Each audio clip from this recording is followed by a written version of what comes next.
Salam Om Swastiastu, Namo Buddhaya, salam kebajikan. Hai Sobat Spentado, gimana nih kabarnya Sobat? Semoga Sobat dalam kondisi sehat walafiat ya.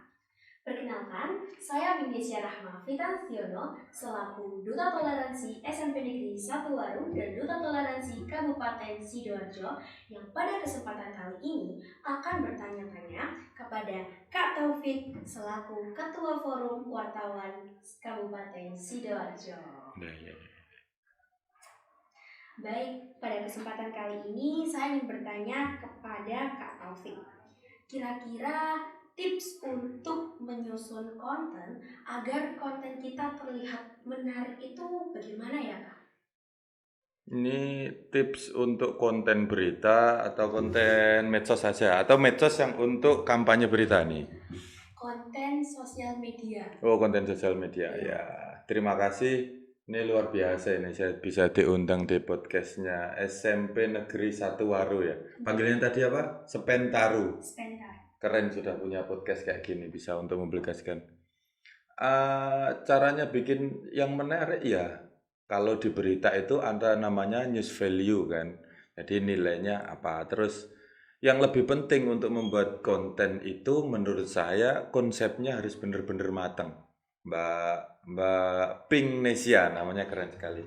Konsepnya harus benar-benar matang, kemudian dikerjakan dengan penataan yang baik. Konsep dengan baik supaya tujuannya jelas, nanti prosesnya jelas melalui pengambilan yang jelas, narasinya jelas, detail, kemudian editingnya juga bagus. Jadi ketika momennya juga jangan lupa ketika misalnya momennya lagi hari apa nih, hari toleransi misalnya, bikin toleransi dengan video-video yang baik di medsos, dengan narasi yang bagus, dengan presenter yang keren seperti jenengan ini, saya pikir harusnya viral itu kalau bagus gitu. Dan di medsos itu kayaknya konsistensi juga diperlukan, bukan hanya sekali bikin konten terus selesai kayak gitu mungkin.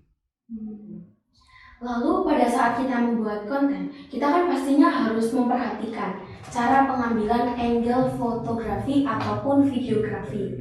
Nah, tips untuk cara kita menata atau mengatur angle ini agar angle ini sempurna dan bagus itu kira-kira bagaimana Kak?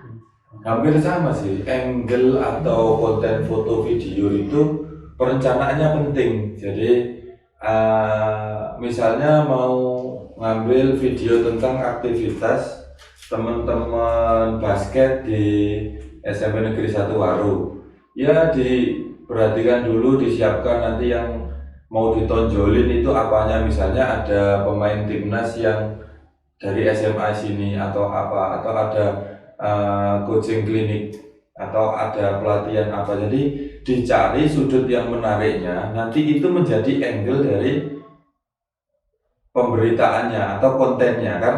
Tujuannya misalnya konsepnya pengen menonjolkan konten tentang basket di SMP Negeri 1 Waru. Nah, angle-nya ada misalnya dicari yang paling menarik.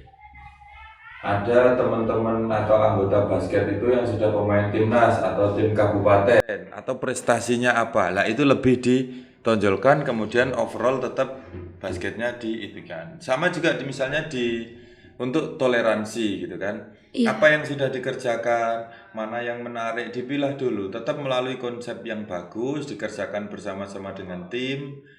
Misalnya Mbak Pink sama tim-timnya kerjakan nih, teman-teman kameramen yang baik, kemudian melalui proses edit yang baik, angle-nya tetap menyesuaikan konsep. Jadi kalau konsepnya toleransi, angle-nya juga jangan yang di luar konsep itu gitu. Misalnya kalau di gambar, kalau video itu kan gambar menunjukkan toleransi antar umat beragama nih. Ternyata gambarnya semua pakai seragam pramuka, kan tidak menunjukkan perbedaan. Sementara video itu butuh hal-hal detail supaya pemirsa bisa melihat misalnya perbedaan agama A, agama B, atau suku A, suku B. Lah untuk pengambilan video itu biasanya kita menggunakan atribut, ya kan? Misalnya saudara kita Nasrani gitu, atributnya biasanya kalung atau apa gitu. Kalau misalnya Muslim gitu, atributnya kopiah atau tasbih atau apa. itu menjadi salah satu angle di video untuk menunjukkan perbedaan itu tadi gitu loh. Tapi terus kemudian rukun atau bagaimana untuk toleransi, kembali lagi tim kreator untuk menyiapkan konsep, kemudian seperti sutradara itu berjalan, pengambilannya editorial, editingnya bagus. Tapi saran saya kalau teman-teman OSIS bekerja seperti itu, tetap ada pendampingan dari Bapak atau Ibu guru pembina supaya nanti tidak menyalahi kaidah-kaidah perundang-undangan gitu kan. Teman-teman kan pelajarannya videonya keren nih, tapi kalau Bapak Ibu guru yang mendampingi, nanti Bapak Ibu guru yang bisa mengarahkan, jangan sampai kontennya malah menjadi konten sara. Kalau soal toleransi, jangan sampai menjadi konten yang negatif. Tapi ini sudah keren, sekolah ini saya lihat ada podcast, ada konten-konten toleransi dan sebagainya, keren banget lah. Saya dulu SMP nggak pernah kayak gini soalnya. Terima kasih Kak. Lalu begini Kak, ketika kita membuat konten, apakah kualitas dari kamera itu sangat berpengaruh pada saat kita pembuatan konten? Jika berpengaruh, bagaimana sih tips untuk memilih kamera yang memiliki kualitas yang bagus? Kalau berpengaruh, pasti berpengaruh kan. Iya. Kamera yang bagus tentu hasilnya lebih bagus. Tapi kembali lagi, kalau saya itu perencanaan itu penting. Misalnya konten ini untuk apa gitu kan. Kalau kontennya untuk film gitu kan, kameranya harus bener-bener pro dong kan kayak gitu. Kalau misalnya untuk podcast gitu, kita lihat aja podcast itu di YouTube mayoritas pemirsanya dari handphone apa dari PC atau bagaimana. Kemudian ketika kamera yang kita anggap sudah mumpuni untuk pemirsa kita, it's okay, itu keren gitu. Menyesuaikan aja. Jadi tidak harus semuanya harus yang kamera luar biasa, tidak harus ini. Bahkan beberapa kali teman-teman podcast pakai handphone, beberapa kali saya lihat reporter-reporter TV pun sekarang banyak yang liputan pakai handphone, apalagi handphone sekarang kan kualitasnya luar biasa itu. Apalagi yang seri terbaru yang sedang rame di YouTube itu sudah dipakai film kayak gitu kan. Iya. Artinya ya kalau saya sih kamera terbaik ya yang kita miliki yang sesuai dengan tujuan dan kegiatan kita gitu aja. Tipsnya itu sih, supaya nggak nanti minta dibelikan kamera lagi sama pihak sekolah gitu.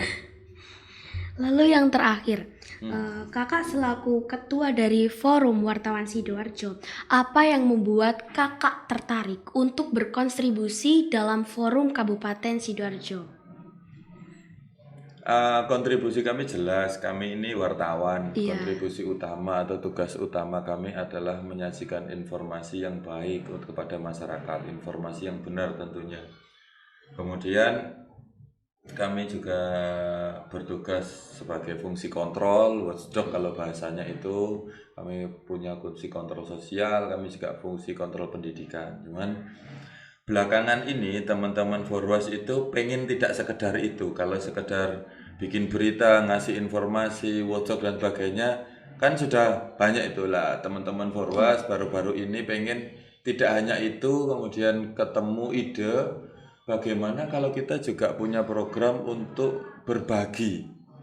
Berbagi dalam hal ini disepakati berbagi ilmu. Makanya tercetuslah ide membuat Forwas Institute, sebuah semacam gerakan kecil yang kami keliling ke sekolah, keliling ke kampus, keliling ke beberapa instansi untuk berbagi ilmu jurnalistik. Karena belakangan ini media sosial juga sangat berperan, sehingga kita berusaha mencoba untuk memadukan jurnalistik itu dengan media sosial. Tujuannya juga setidaknya orang-orang yang paham jurnalistik, orang-orang yang paham etika tidak mudah termakan hoax. Tapi lebih dari itu supaya juga kita menularkan teman-teman yang sekolah, teman-teman di kampus dan sebagainya, bikin konten-konten yang informatif, bikin konten-konten yang menarik untuk melawan konten-konten hoax dan konten-konten negatif yang banyak bertebaran di media sosial selama ini. Kalau kita kampanye itu semakin banyak orang, Mbak Ping dan teman-temannya satu sekolah bikin konten positif, nanti di sekolah lain bikin konten positif, saya yakin konten-konten negatif itu akan kalah. Tapi kalau konten-konten negatif itu yang terus bikin, sementara kita yang positif nggak bikin konten-konten positif, kan kasihan juga pemirsa atau netizen ketika selalu disuguhi yang bagus. Tidaknya kan orang Waru atau lulusan SMP 1 Waru disuguhi dengan konten-kontennya anak SMP Waru, kan lebih keren dan mewarnai Iya. begitu saya kira. Baik, untuk Kak Taufik selaku Ketua dari Forum Wartawan Kabupaten Sidoarjo, sebelumnya saya mewakilkan teman-teman Sobat Spentaru berterima kasih atas waktu yang telah diberikan, karena Kak Taufik sudah meluangkan waktu untuk wawancara mengenai tips-tips jurnalistik. Siap, sama-sama. Tapi yang lebih keren lagi, kami yang biasanya diwawancara kali ini kami yang biasa mewawancara kali ini diwawancara sama ketua. Baik, sekian, terima kasih ya Kak. Terima kasih Ya, banyak. sama-sama. Semoga dengan adanya ini wartawan Kabupaten Sidoarjo sukses dan jaya. Amin, amin, amin. Baik Sobat Spentaru, terima kasih karena telah menonton video ini. Sebelumnya mohon maaf apabila ada kesalahan kata atau penempatan kata yang kurang tepat. Saya pamit undur diri. Terima kasih. Wassalamualaikum warahmatullahi wabarakatuh.